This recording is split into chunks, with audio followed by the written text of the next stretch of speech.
Ready to make a real impact every day?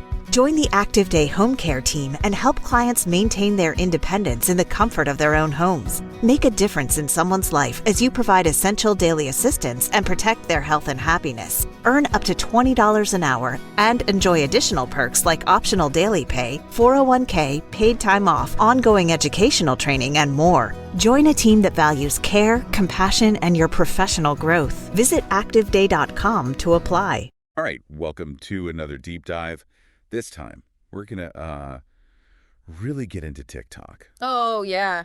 It's been, well, I mean, it's banned in some places. It's back in others. Right. Everyone's got something to say about it. It really is everywhere. And, well, it's still just huge. Like, so many people use it. Mm-hmm. We've got a lot to work through, too, by the way. There's a yeah. bunch of news articles kind of laying out the facts. And then Yeah. what's really interesting is we've also got a ton of searches, like what people are actually typing in when they're looking for stuff about TikTok.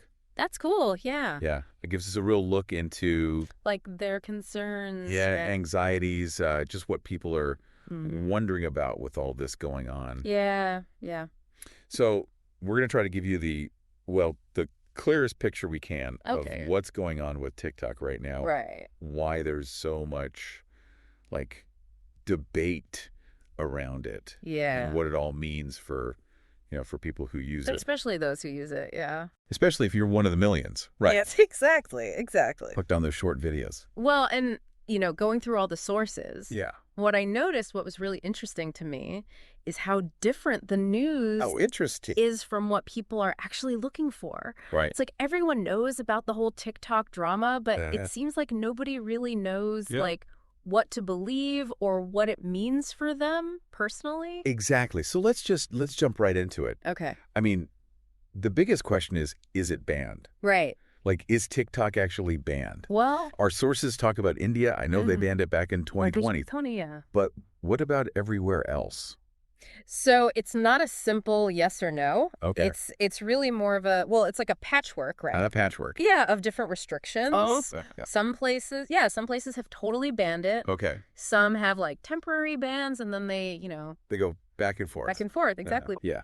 And some are still fighting it out in court. Oh, wow. Yeah. Speaking of court battles, our sources mention the U.S. a lot. Right. I remember the whole thing with the Trump administration trying to ban it. Yeah. They said it was like a national security risk or something. Yeah, so the argument was that because ByteDance, the company that owns TikTok, is based in China, right, that user data could be accessed by the Chinese government. Really? Yeah, so they were worried about, data being transferred, censorship of anything that criticized China. Oh, wow. And even the possibility of it being used for propaganda or... Propaganda? Yeah, or espionage. That's a bit more serious. It's a little more serious than, like, teenagers dancing, right? Yeah, a bit more than dance crazes, yeah. So, but the courts blocked that ban, didn't they? They did, right. Yeah. Basically what the court said was the Trump administration hadn't really shown enough evidence of a real and immediate threat. Okay. To, justify banning the whole thing. Gotcha. So it wasn't like an imminent threat. Right. So the Biden administration, they're not trying to ban it completely. Okay. But they're still definitely focused on TikTok. Oh, yes. And they're really putting the pressure on ByteDance to follow U.S. regulations for data security, privacy, that sort of thing. So all those worries about data, about it being misused, that hasn't really gone, then... Not really, no. And that explains why so many countries are kind of wary of TikTok? Exactly. It's tricky because it's all tangled up in... With what? Well, in this bigger, geopolitical tension between the U.S. and China. Right. So it's not just data. It's also about...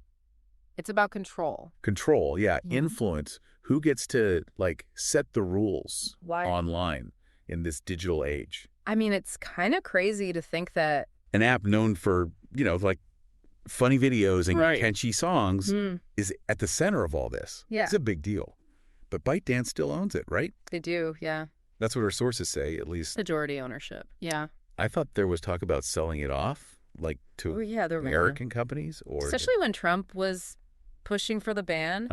Microsoft, even Oracle, Walmart, they were all in the mix. Wow. But, no sale happened in the end. So it didn't go through. No, they did ByteDance. I mean, they did partner with Oracle and Walmart. I think that was their way of trying to, to ease concern. Yeah, to make the U.S. feel better about the whole data security thing. So they're trying to find a middle ground. Mm-hmm. But it doesn't sound like those worries have totally gone away. No, not completely. What about people who are in places where it is banned? Right. Our sources mention VPNs. Yeah, VPN. So that's What is that? It stands for Virtual Private Network. Okay. And basically what it does is it masks your location. Okay. So it routes your internet traffic through a server in a different country. Okay. So if you connect to, say, a VPN server in a country where TikTok is allowed, you can bypass the restrictions. Oh, so you can still use it. Yeah, exactly. Interesting. It's like, digitally teleporting your phone. To a place where it's allowed. Yeah, to a place where TikTok's okay. Pretty smart. But, well, there are risks, right? There are definitely risks. Like what? First of all, using a VPN to get around those restrictions might actually break the law. Oh, really? Yeah, in some places. Right. Or even violate TikTok's terms of service. Okay. And you also have to be careful about which VPN provider you use. Okay. Some aren't secure, and they could end up, compromising your data. Yeah, which defeats the purpose. Yeah, exactly. Right. It's supposed to be about protecting your privacy. Right. Not making it worse. Okay, good point. Mm-hmm. The sources also mentioned something called APK files. APKs, right? What are those? Are they safer? So APK files are basically packages, application packages. Application packages? For Android. So they let you install an app directly onto your device without going through the App Store. Oh, okay. So you can sometimes download these directly from TikTok's website. Right. But downloading APKs from sources you don't trust can be really risky. Risky how? You could end up with an app that have malware. Oh, no. Or that steals your data. So it's basically the same problem as the very simple VPN, right? Yeah. If you don't know where it's coming from, it could be bad news. So if you're going to do that, you got to be careful. Very careful, yeah. Make sure it's from a good source, like TikTok's actual website. Exactly. Okay. But with all this uncertainty, it makes you wonder, what are the alternatives? Yeah, good question. If you love those, the short videos, but you're worried about all this drama. Well, there are some really good alternatives, Like what? Instagram Reels. Oh. YouTube Shorts. Yeah. Snapchat Spotlight. They've all kind of... Yeah. They're all competing for that. Same audience. Yeah, the same audience. Right. And they're doing a lot of the same stuff. And kind of videos. Yeah. Short, fun videos. Yeah. Music, filters, editing tools. Yeah. So they're giving TikTok a run for its money. They really are, yeah. It's amazing, though, that TikTok still has such a... I know, right? A huge impact. It's massive. All around the world. It really is a cultural force. Viral dances and challenges. Yeah. Educational content. Right. Even political activism. Oh, wow. It's given so many people a platform to, share their talents, build careers even. It's pretty incredible. But the future's still so uncertain. And that's making a lot of users, it's making them nervous. Anxious, yeah. Yeah, they don't know what's going to happen. Yeah. And these search queries, we've got all this data. It really shows what they're hoping for. What they're worried about. Yeah, what they're worried about and what they'll do to keep using the app. That's a perfect, that's perfect for the next part. Okay. We're going to dive into those searches, those anxieties, those hopes. Sounds good. But first, let's just take a second. Okay. I mean, TikTok has been on a wild ride. Yeah. It's been banned, unbanned. Back forth. Everyone's arguing about it. And it's still this huge cultural thing. Yeah. So what does that tell us about social media in general? Right. Like the whole relationship between the platforms. Yeah, platforms, governments, us, the users. It's a big question. It is a big question. And those searches might hold some clues. Yeah, they might. Stay tuned because after the, we're going to dive into what people are really searching for, what it tells us about, their hopes and feels for TikTok. So stick around. We'll be right back. Okay, so let's get into these user searches. Yeah, these searches. It's like we can see right into what TikTok users are thinking. Their anxieties, hopes, even some clever workarounds. It really is amazing what you can find out from, what people are typing in. What they're looking for. Yeah, it's like a real-time look. A snapshot. At what everyone's thinking. Exactly. What's standing out to you? Well, the first thing is just how many searches there are. Okay. About the bans, about the restrictions. Oh, yeah, tons of them. Like what? Is TikTok banned? Okay. Is TikTok banned? And then they'll put a country. Right. When is TikTok coming back? Yeah. Like all over the place. Yeah. And it just shows how much confusion there is. People don't know. They don't know what's going on. Yeah. What's allowed, where it's allowed. It's hard to keep track. It really is, with all the different rules everywhere. Yeah, with that patchwork, yeah. And beyond just, like, knowing if it's banned or not, people want to know how to get it back. Oh, interesting. Yeah, so we see searches like how to get TikTok back. Okay. How to download TikTok if it's banned. Wow. That kind of thing. It seems like people really, they don't want to give it up. They don't want to lose it. Yeah.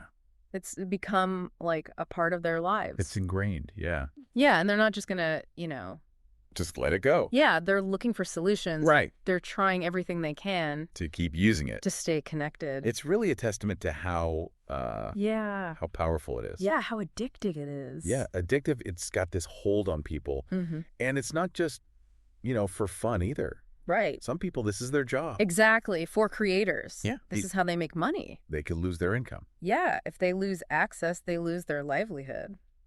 That's a big deal. It is. And you can see that urgency in the searches. Speaking of jobs and money. Oh, right. I'm curious about the searches about ownership. Okay. You mentioned before that ByteDance still owns TikTok. They do. Do people know that? It seems like they do. Okay. And they're trying to figure out what it means. Really? Yeah. We're seeing searches like, go ahead. Who owns TikTok now? Go ahead. Is TikTok owned by China? And even like, what is ByteDance?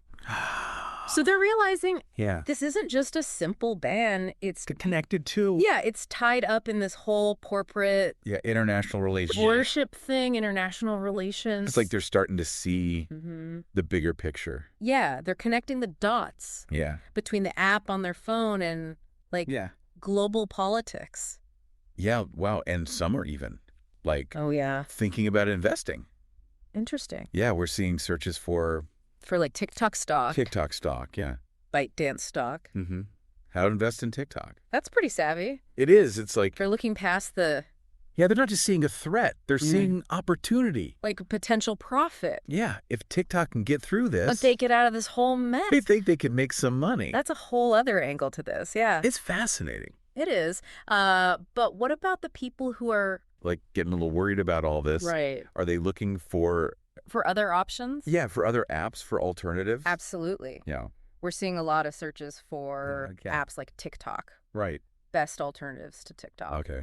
And even specific apps like Instagram Reels, YouTube Shorts, Snapchat Spotlight. So they're having their bets? They are. They're looking around. Makes sense. They want to keep their options open. This whole situation might actually help. Oh, you think so? Yeah, it might give those other apps a boost. It could, yeah. Competition's a good thing. It is. It makes companies, step up their game. Innovate.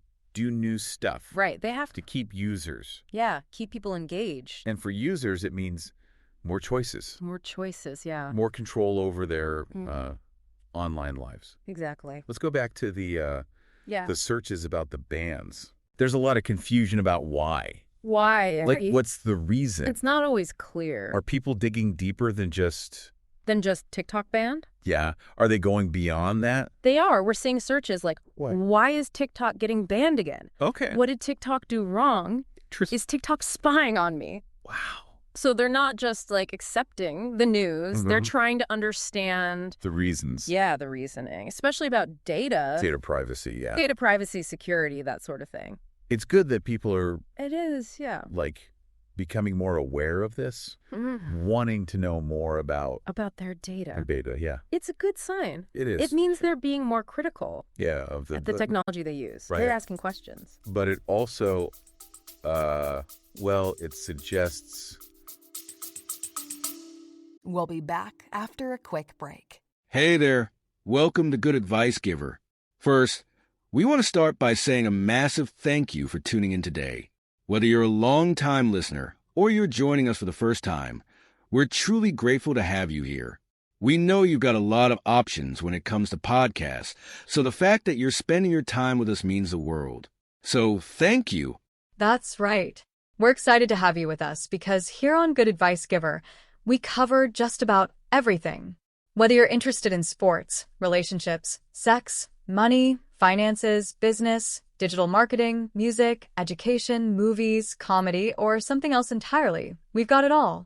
No topic is off limits here, and we dive deep into real, meaningful conversations that matter.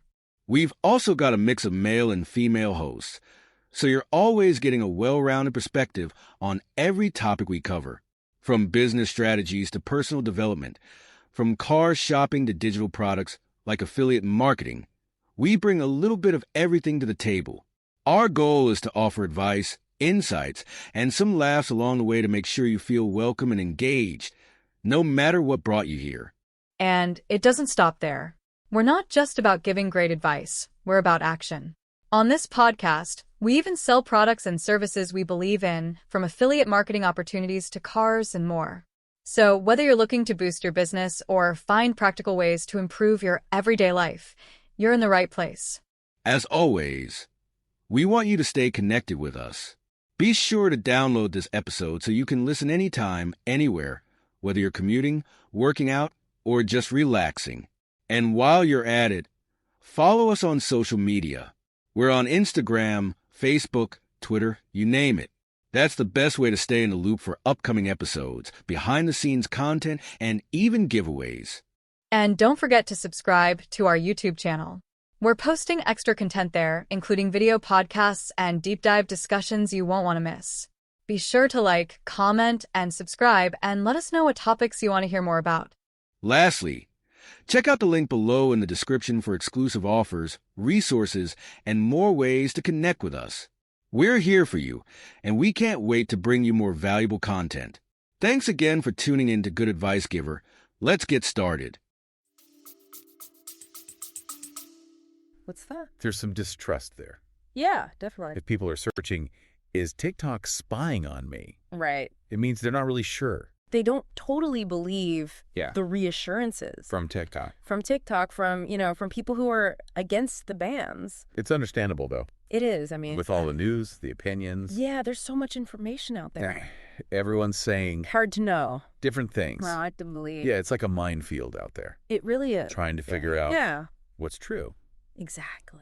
So what's the... Yeah. What are the key takeaways from all this? Okay, so from these searches... From these searches, yeah. What we can see is, number one, people are confused.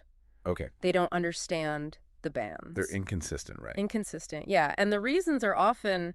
They're complicated. Complicated, yeah. Full of jargon.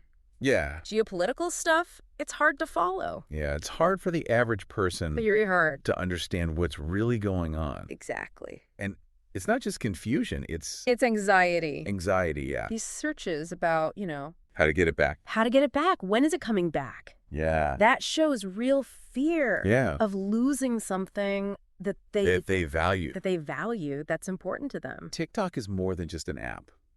Right, for a lot of people. For a lot of people, it's a community. Yeah. A way to express themselves. Yeah. To connect with others. A way to have fun. Yeah, it's entertainment. And losing that... That's like a personal loss. It is. It's like a loss, yeah. Mm-hmm. It's a reminder that we really rely on these online platforms. Yeah, this is digital spaces. For a sense of belonging. Belonging. For feeling like you're part of something. Exactly. And then on the other hand, you've got the searches about...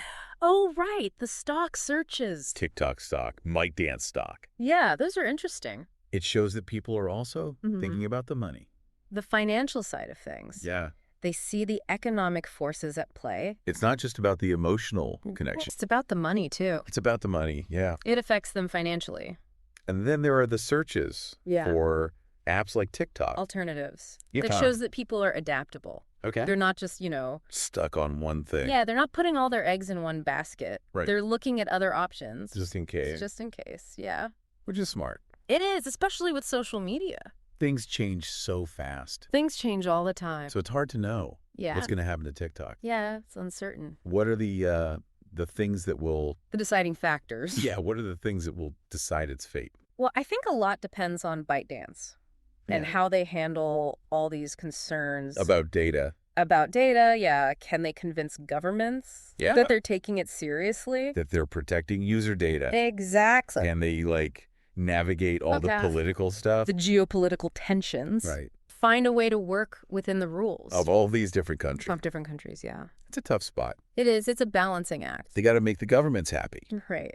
But they can't alienate their users. Exactly. And they can't, like, change the app so much that they can't lose. Not TikTok anymore. Its essence. And then there's the users themselves. Right. What are they going to do? Yeah, their choices matter too. Will they, like, stay with TikTok? Even if it's hard to use it. Yeah, even if it means jumping through hoops, VPNs, APKs, or will they just move on to something else? Yeah, to an app that's... It's easier, less drama. Easier to use, yeah, less hassle. It's a really interesting... It is. Like, case study in how... In how social media... Yeah, social media, governments, evolved, users, how it's all... It's all connected. Connected. It's a complex ecosystem. It is. So, as we move into the final part... Okay. Of this deep dive. Yeah. We're going to look at the wider implication. Yeah, the bigger picture. All this. Like, what does TikTok's future tell us about the future? Of the internet. Of the internet, yeah. Balance of power. Yeah. Who has the control? Who's in control? Yeah. Big questions. Big questions, yeah. Stay tuned. We'll be tackling those next. We've talked about the bans and the anxieties and the ways people are trying to get around them. But I keep thinking about what this whole TikTok thing says about social media in general. Yeah, it's like all these huge issues are playing out right there on one app. It really makes you think about the power these platforms have, the influence they have, and how hard it is for governments to, like, control them. It's a whole new world. And those surges we looked at, they show how much people are struggling to understand what's happening. Yeah, it's not just about TikTok. Right. It's like, the rules of the internet are changing and nobody knows what the new rules are. And it makes us ask what really matters online. Yeah, what are we trying to protect? Like on one side, you've got freedom of expression and creativity and connecting with people. All that good stuff that TikTok is known for. Right. But then there's the data privacy, worries national security, the potential for misuse. So it's individual rights versus... collective security. Yeah, and it's not just governments that are struggling with this. Oh, definitely not. Companies like ByteDance are stuck in the middle, right? Totally. They're trying to keep the regulators happy without making their users mad. It's a tough balancing act. It really is. Like, if they do whatever the government say, they might lose their users' trust. Because people, like, TikTok is so open and free. Exactly. That's what makes it fun. But if they don't do enough, they might get banned or face stricter rules. They're walking a tightrope. So how do we find that balance then? Yeah. How do we make sure people's rights are protected but keep everyone safe online? And who gets to decide where that line is? Well, there's no easy answer. Yeah, it's complicated. But I think the first step is talking to each other. Like open communication? Right. Governments need to be honest about why they're concerned and work with companies to find solutions. Solutions that actually work. Yeah, and don't stifle creativity or stop people from expressing themselves. And companies need to be responsible with the data they collect. Absolutely. Be transparent. Tell people what they're doing with it. Yeah, be upfront about what they're gathering, how they're storing it, who can see it. And users, we have a role to play too. I can't just ignore it all. Right. We need to understand what we're signing up for when we use these platforms. Make informed choices about what we share and what risks we're willing to take. It's everyone's responsibility. Governments, companies, and users all working together to build the kind of internet we want. Exactly. But what if we can't find that balance? Yeah, what if governments keep cracking down on social media? It could really hurt online discussions. People might be afraid to say what they think. Creativity could be stifled. And we could end up with a much more controlled internet. More fragmented, too. Yeah, where different countries have completely different online experiences. Which is kind of the opposite of how the internet started. Right, it was supposed to be open and decentralized. But now these platforms have so much power. Governments want to control that power. And it's not just about control. It's about values, too. Like different countries having different ideas about what's acceptable online. Exactly. The TikTok situation shows that really clearly. What's okay in one place might be seen as a threat in another. And as these platforms become more global, those clashes are going to happen more and more. So what does it all mean for the average TikTok user? The person who just wants to have fun and connect with their friends. Yeah, they're caught in the middle of all this. Their favorite app is a pawn in a much bigger game. And the outcome of that game is going to affect how they experience the internet. It's a lot to think about. It really is. But it's important to remember, this is bigger than just TikTok. It's about the whole future of the internet. How we interact online, how much control we have. What we value online. The decisions we make today are going to shape that future. Governments, companies, users, we all have a say. And it's not too late to change course to find solutions that work for everyone. We can find ways to protect both our security and our freedom. But it's going to take a lot of work. Open communication. Collaboration. A willingness to face these challenges head on. This deep dive has been a wild ride. And honestly, we have more questions now than when we started. It's how it always goes. But that's a good thing. It means we're thinking critically about these issues. You're asking the right questions. We're not just letting things happen. We're engaging with the issues. Exactly. And that's what we hope you'll do too. Don't just scroll and by, think about these things. Question things. Be part of shaping the digital world you want to live in. It's your internet too. So what do you think about the future of social media? What does TikTok's story tell you about power and control online? We want to hear your thoughts because this conversation needs everyone's voice. It's too important to ignore. Thanks for joining us on this deep dive into TikTok, and stay tuned for more explorations of the internet. It's a fascinating place. Always changing. Always something new to discover. And we'll be here to guide you through it. See you next time. Today is your lucky day. Today is the day that our $3 website works for you, paying you directly to your PayPal daily. Imagine $3 ongoing continuous payments to your PayPal account. Imagine falling asleep and waking up to $300 in your PayPal account. How would this make you feel? How could this help you? What bills could you pay? What kind of fun could you have? What does that retirement look like now? All for a one-time payment of $3. This website is DFY done for you, fully built and completely hosted, and never stops collecting payments for you. You have spent $3 on coffee on a regular, but that coffee won't help you create multiple streams of income. Click the link below.